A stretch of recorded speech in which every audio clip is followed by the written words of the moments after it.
ሀብቱ ግርማ እባላለሁ ከፋሲል ጊዮርጊስ ኮንሰልት ቅርስ እድሳት ባለሙያ። መንበረ መንግስት ግቢ ቅዱስ ገብርኤል ገዳም የተሰራው ከ130 ዓመት በፊት ነው። ስናያቸው የተሰራውት ስራዎች የተለዩ ናቸው። በኢትዮጵያና ህንዳውያን የአርኪቴክቶችና ስነ ህንፃ ባለሙያዎችን የተሰሩት ስራዎች የተለዩ ናቸው። ከሁሉም አዲስ አበባ ውስጥ ካሉ ትላልቅ ከሚባሉ አድባራት የተለዩ ናቸው። በውስጥ ያሉት ስዕላት በሁሉም ግድግዳ ላይ ቅድስት ውስጥ፣ ቅኔ ማህሌት ውስጥ እንዲሁም መቅደስ ውስጥ ያሉት ሙሉ ስዕሎች በተለየ ጥበብ የተሰሩ ናቸው። 130 ዓመትን አስቆጥረዋል ማለት ነው። ውስጡ የተሰሩት የነበሩት ስራዎች አስፈላጊውን ጥገና አልተደረገላቸውም ነበረ። በፊት እየተሰራ የነበረው ቀለሞችን ብቻ የመለወጥና የመቀየር ብቻ እየተሰራ የነበረው፣ አሁን ግን ቀለሞችን ብቻ ሳይሆን ግድግዳውንም ጣራውንም ሙሉ እድሳት እየተደረገለት ይገኛል።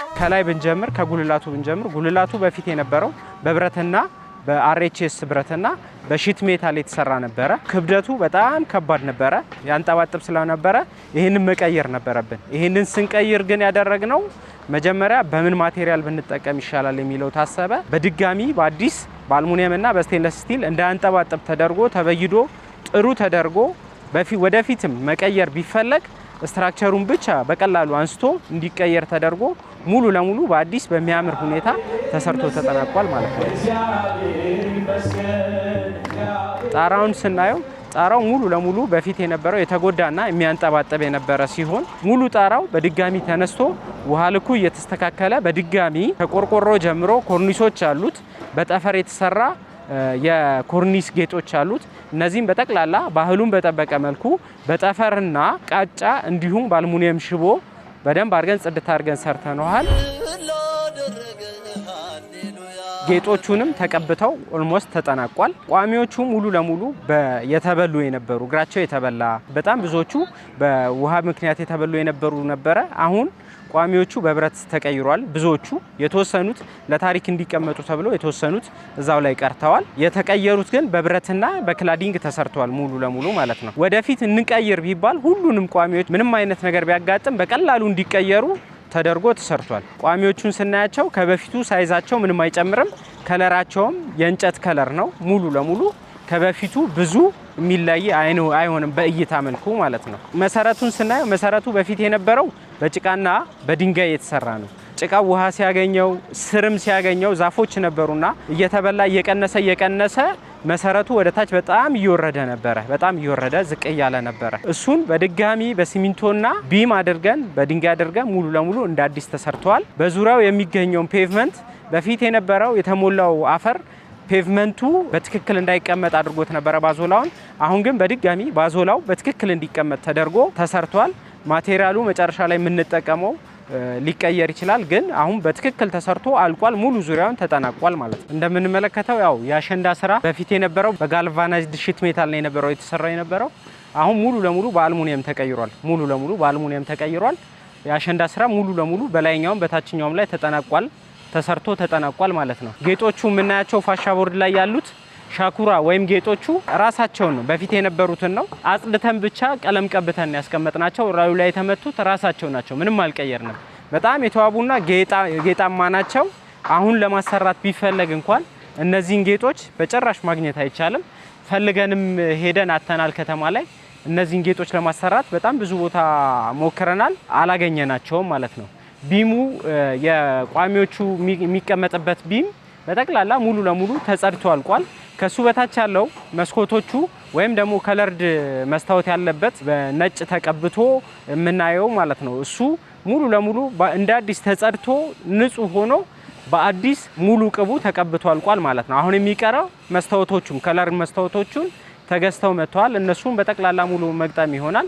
የመንበረ መንግስት ግቢ ቅዱስ ገብርኤል ገዳምን በጣም ልዩ ከሚያደርጉት ነገሮች አንዱ በመቅደስ ውስጥም በቅድስት ውስጥም በቅኔ ማህሌት ውስጥም በጣም ያጌጡ የተለያዩ አይነት ስዕሎች አሉበት። እንደምታዩት ሙሉ ስዕል ስራዎቹ ታድሰዋል።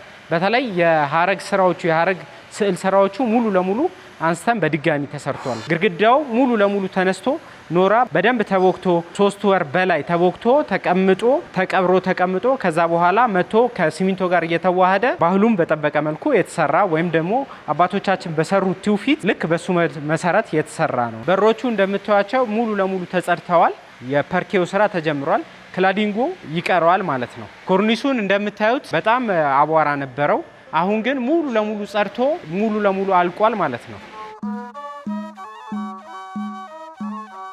ሰላም እንደምን ቆያችሁ የእግዚአብሔር ቤተሰቦች። ስሜ ዲያቆን ኢንጂነር እስጢፋኖስ ደሳለኝ ይባላለሁ። አሁን በዋነኝነት እየተመለከታችሁ የምትገኙት የካህናቱን ቤት ነው። ይህ የካህናቱ ቤት አዲስ ግንባታ ነው። ቤዝመንት እና ግራውንድ ወደ ላይ ደግሞ 3 ስላብ ያለው 450 ካሬ ላይ ያረፈ ቤት ነው እየሰራን ነው የምንገኘው። እንግዲህ ይህንን ቤት በዋነኝነት አሁን ያለበት ፕሮግረስ አጠቃላይ ከመሬት ላይ የነበረውን የመሰረት ስራና የቤዝመንት ስራ የሚባለውን በጣም ብዙ ኮስትና ጊዜ ይፈልግ የነበረውን ስራ አጠናቀን የመጨረሻ የእስላም ሙሊት ላይ ነው የምንገኘው። አጠቃላይ እንግዲህ ወደ ላይ ቤዝመንት G+3 ነው የሚሆነው። 450 ካሬ ላይ ያስቀምጠን ሙሉ ለሙሉ ካህናቱ የሚያርፉበት ቦታ ነው የሚሆነው ማለት ነው። ከዚህ በኋላ የሚቀረን ስራ የቤዝመንትና ወደ ላይ የG+3ን ሙሉ ስትራክቸራል ስራና ከስር የፊኒሺንግ ስራዎችን የምንሰራ ይሆናል ማለት ነው። ከዚህ ካጠገቤ የምትመለከቱት የመጨረሻ የሆነውን የሺሮል ስራ ግንባታ ነው እየሰራን የምንገኘው። እግዚአብሔር ከፈቀደ በ3 ወር ውስጥ ሙሉ ለሙሉ የስትራክቸራል ስራውንና ከስር ደግሞ ቢያንስ የ2 ፍሎሮችን የፊኒሺንግ ስራ አጠቃለን የምንገባ ነው የሚሆነው ማለት ነው። ሰላም እንደምን ቆያችሁ፣ እንደምን አመሻችሁ። ዛሬ በኢትዮጵያ አቆጣጠር ታህሳስ 15 ለ16 ምሽት ነው የምንገኘው። አሁን የምናየው ሙሉ ለሙሉ በገዳማችን በመንበረ መንግስት ግቢ ቅዱስ ገብርኤል የመጀመሪያውን የግራውንድ ሙሊት እስላም ነው እየሞላን የምትመለከቱት። ከዚህ ጋር የመጀመሪያው ሙሊት ነው እያካሄድን ያለ ነው። ይህንን ያደረገልን የቅዱስ ገብርኤል አምላክ ስሙ የተመሰገነ ይሁን። እጅግ በጣም ነው ደስ ያለን። ማህበረ ካህናቱም አሉ አብረውን እዚህ ጋር የምትመለከቷቸው ሙሉ ከኛ ጋር አብረን እስከ ምሽቱ እንጨርሳለን ብለን ነው ተስፋ ያደረግነው። ያው እንግዲህ ይህንን እያያችሁ ደግሞ ከዚህ በኋላ ያለውን ካህናቱ ብርድ ላይ ስላሉ ይህንን ቤት ቶሎ ገንብተ ነው ወደዚህ እንድናመጣቸው ሁላችሁ ምእመናንን በእግዚአብሔር ስም እንማጸናለን። ቅዱስ ገብርኤል የፈቀደላችሁ ይህንን ቤት ሰርታችሁ ትልቅ ነገር አብረን እንደምንፈጽም ተስፋ አደርጋለሁ። እናመሰግናለን። አሁን የምትመለከቱት የመንበረ መንግስት ቅዱስ ገብርኤል ገዳም አምደ ሃይማኖት ሰንበት ትምህርት ቤት ሁለገብ አገልግሎት የሚሰጥ ህንፃ ነው። ይህ ህንፃ ቤዝመንት አለው፣ ግራውንድ አለው፣ ከዛ G+3 ነው። አጠቃላይ የሚያርፍበት ስፍራ 935 ካሬ ቦታ ላይ ያረፈ ህንፃ ነው። ቤዝመንቱ የጸበል ቤት አገልግሎትና የሰንበት ቤት የወርክሾፕ አገልግሎት የሚሰጥበት ቦታ ሲሆን ግራውንዱ ደግሞ መሰረታዊ የሆኑ የሰንበት ትምህርት ቤቱ የስራ አመራር ቢሮ፣ የርቀት ትምህርት፣ የትምህርት ቢሮ አገልግሎቶች የሚሰጡበት ይሆናል። ከሱ በኋላ የተለያዩ ቢሮዎች ይኖሩታል። ፈርስት ፍሎር ላይ፣ ሰከንድ ፍሎር ላይ የተለያዩ አገልግሎት የምንጠቀምባቸውና ትምህርት የሚሰጡባቸው አዳራሾች ይኖሩታል። በመጨረሻው 3ኛው ፍሎር ላይ ግን በጣም ትልቅ አዳራሽ ለሁሉም ነገር ወይም ሁለገብ የሆነ አዳራሽ ይኖረዋል ማለት ነው።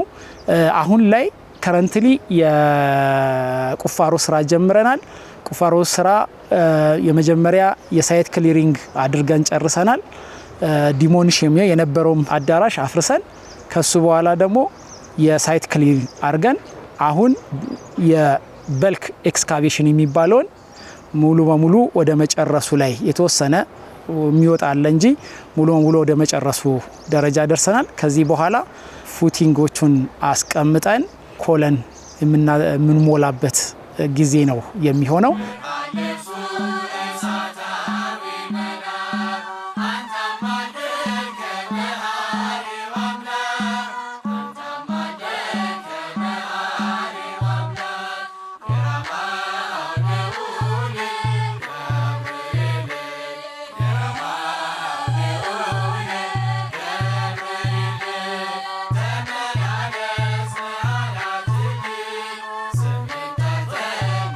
Say